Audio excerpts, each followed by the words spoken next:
Good day, everyone.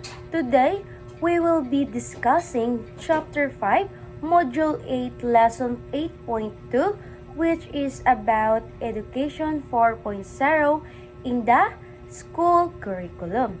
This topic focuses on how education is evolving to meet the demands of the fourth industrial revolution, where technology plays a major role in the teaching and learning. It highlights how schools are integrating modern approaches, digital tools, and innovative strategies to develop the essential skills needed by learners, such as critical thinking, creativity, collaboration, and communication. So, through this lesson, we will understand how curriculum is being transformed to better prepare to students for future careers and fast changing. And now, let's proceed to Education 4.0. So what is Education 4.0? Education 4.0 is a modern approach to learning that is aligned with the fourth industrial revolution, where technology plays an important role in everyday life.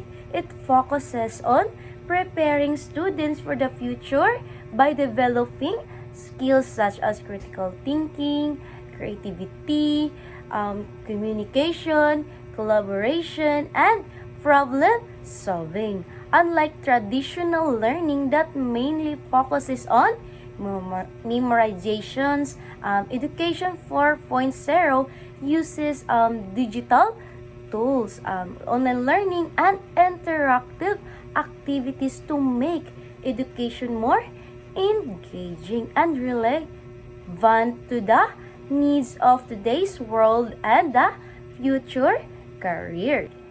And now, let's proceed to stages of Industrial Revolution. The Industrial Revolution has 4 stages that shows how technology changed society and education over time. So, Industrial Revolution 1.0 introduced steam engines, where machines replace human labor, while Industrial Revolution 2.0 became the age of science and mass production, where factories use scientific discoveries to produce goods faster. And the Industrial Revolution 3.0 started the digital age through computers and automation, changing communication and industries worldwide. And the last one, Industrial Revolution 4.0 focuses on advanced technologies such as artificial intelligence or AI, the Internet of Things, and smart systems that connect people and devices everywhere. So these developments influence Education 4.0, which prepares students to adapt to a highly technological and digital world. And now let's proceed to the some statistics schools should consider to be relevant. The first one, here are some important statistics that show why schools need to adapt to modern learning. First, around 80% of the skills that we're trained in the past 50 years can now be done by machines, which means many traditional skills are becoming less needed. Second, about 65% of children who entered schools in 2018 will work in jobs that do not even exist yet, showing that the future job market is changing very fast. And the last one, 49% of current job have the potential to be replaced by machines because technology can already perform many routine tasks more efficiently than humans. These statistics highlight the importance of updating education so learners can develop future-ready skills like creativity, critical thinking. And now, let's proceed to the Education 4.0. In the Education 4.0, it must be intentionally designed to include clear program outcomes, course outcomes, and learning outcomes that focus on developing the essential skills needed in the fourth industrial revolutions. This means that education should not only focus on academic knowledge but also on preparing learners with the 10 key skills for success in Industry of 4.0. These skills include critical thinking, creativity, collaboration, communication, digital literacy, problem solving, adaptability, leadership, and emotional intelligence and lifelong learning. By integrating these outcomes, Education 4.0 ensures that students are fully prepared for the demands of a fast-changing, technology-driven world. And now, let's proceed to teaching methods. In teaching methods, strategies and activities in Education 4.0 must be designed in a way that intentionally develops the top skills needed for success in the fourth industrial revolution. This means that teachers should move beyond traditional lecture-based instruction and instead use interactive activity. A student-centered approach such as collaborative work, problem-based learning, project-based activity, and the use of digital tools. These methods help students develop important skills like critical thinking, creativity, communication, and collaboration, and also adaptability. In this way, learning becomes more meaningful because students are not only gaining knowledge but also building the skills they needed in the future jobs and real life situation. Of teaching shall be flexible. We can have flipped classrooms where students are given the problems or question in class and they go out to search for answer to the problems or questions then come back to share their answer. In this method aims to shift the learning process from passive reception of informations to active engagement and problem solving, making classrooms time more interactive and personalized. Assessment of learning will not be limited to paper and pencil tests. The assessment of knowledge, skills, and values is done through more authentic modes of assessment. This implies a shift in educational assessment practices. Instead of relying solely in the traditional written test, the focus will be on evaluating learning through more practical and real-world methods. These could include project presentation, portfolio, simulations, and other forms of assessment that better reflect a student's ability to apply knowledge and skills in meaningful contexts, as well as their development of values. A more personalized learning. Education 4.0 will be enabled personalized learning for students depending on their capabilities. This point emphasized that Education 4.0 aims to tailor the learning experience to each individual student's ability and needs. This means that instead of a one-size-fits-all approach, education would adapt to how each student learns best and what they are capable of. And the second is accelerate remote learning opportunities. The cornerstones of Education 4.0 is making learning available anywhere, anytime with a set of learning tools that promote all remote and self-paced learning.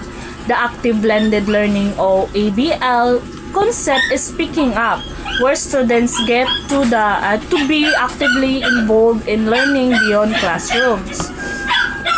This highlights that the core aspects of Education 4.0 is making learning accessible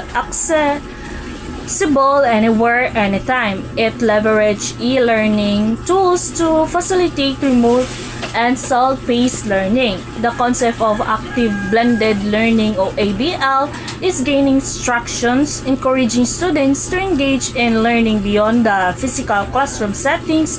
This suggests a move towards flexible learning environments that integrate online and offline components. Third is choice of education tools. A part of Education 4.0 will be the technology devices used by the student to gain an education. While every subject has its own set of knowledge and information that the students can grasp, en route to attaining this knowledge can vary.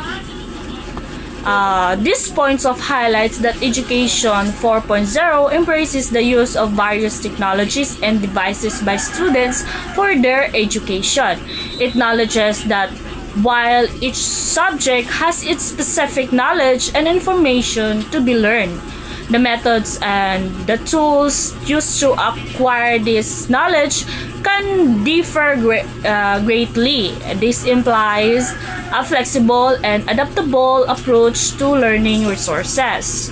And the fourth is data analysis. There are greater insight into the student's learning journey with data analytic and reporting in Education 4.0. These sections emphasize the role of data analytics in Education 4.0.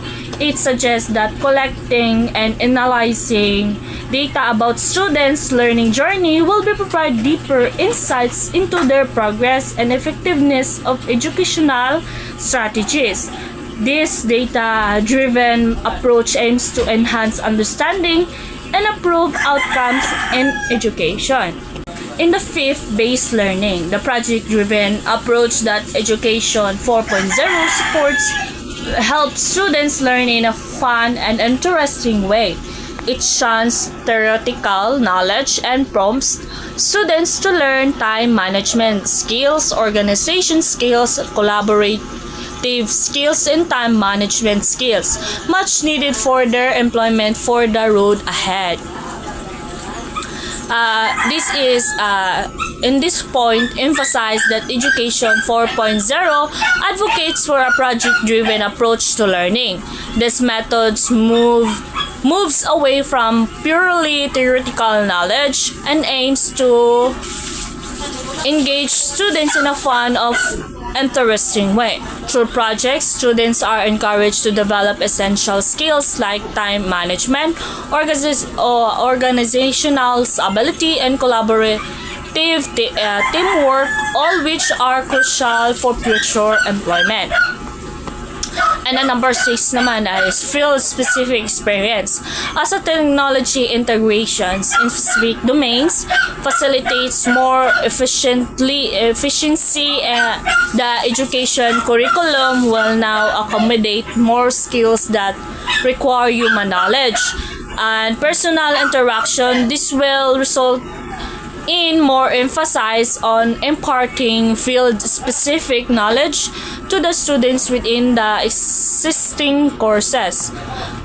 In this content suggests that as technology becomes more integrated into various industry, educational curricula must adapt to focus on skills requiring human knowledge and personal interaction. This means there will be an increased emphasis and proving students with practical, field-specific knowledge within their existing courses, preparing them for specialized roles that leverage human expertise alongside technological advances.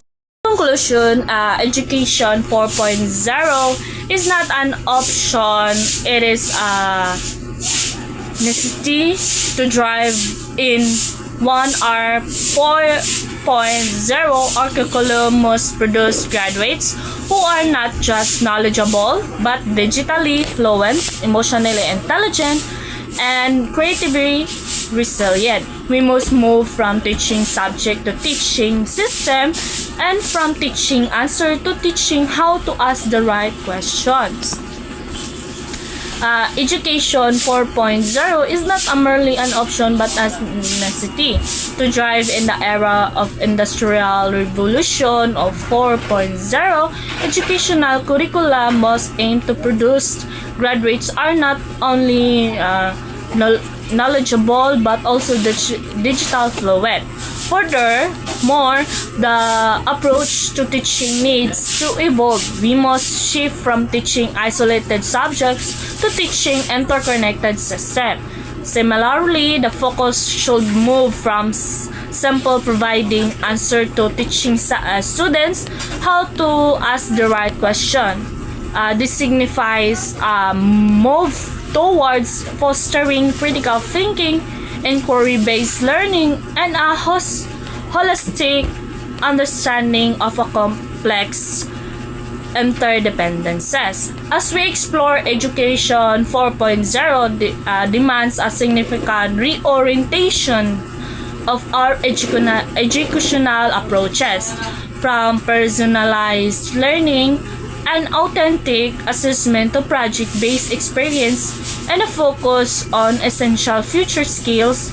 By embracing these shifts, we can ensure our education system prepare individuals who are not just competent but truly innovative and resilient contributors to society.